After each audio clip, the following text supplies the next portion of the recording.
छत्रपती संभाजीनगरमध्ये बेकायदेशीर गर्भपात रॅकेटचा पर्दाफाश या जिल्हा परिषद शाळेसमोरच सुरू होते. नको ते प्रकार, 2 बहिणींना बेड्या, मुख्य नर्स फरार. छत्रपती संभाजीनगर शहरालगतच्या सातारा परिसरात माणुसकीला काळीमा फासणारी ही घटना उघडकीस आलेली आहे.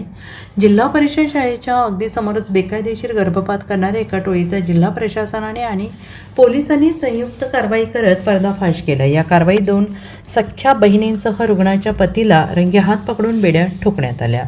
मात्र या रॅकेटची मुख्य सूत्रधार असलेली नर्स अद्याप फरार असून पोलीस तिचा शोध घेत आहेत. आणि याबाबत मिळालेल्या माहितीनुसार सातारा गावातील जिल्हा परिषद शाळेच्या समोरील परिसरात बेकायदेशीर गर्भपात केला जाणार असल्याची कुणकुण प्रशासनाला लागली आणि एका 23 वर्षीय विवाहित महिलेला गर्भपातासाठी तिची नणंद आणि नवरा घेऊन आले आणि त्याचवेळी दबाव धरून बसलेल्या पथकाने छापा टाकला आणि या रॅकेटचा भांडाफोड केला.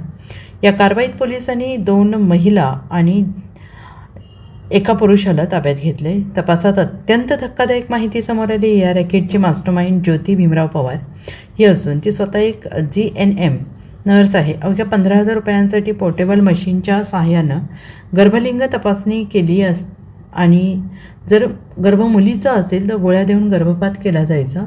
महिलेची प्रकृती किंवा परिस्थितीनुसार तिला दुसऱ्या ठिकाणी पाठवून लाखो रुपये उकळले जात असल्याचं प्राथमिक तपासात निष्पन्न झालं आहे. Bureau report SBN Marathi, Chhatrapati Sambhajinagar.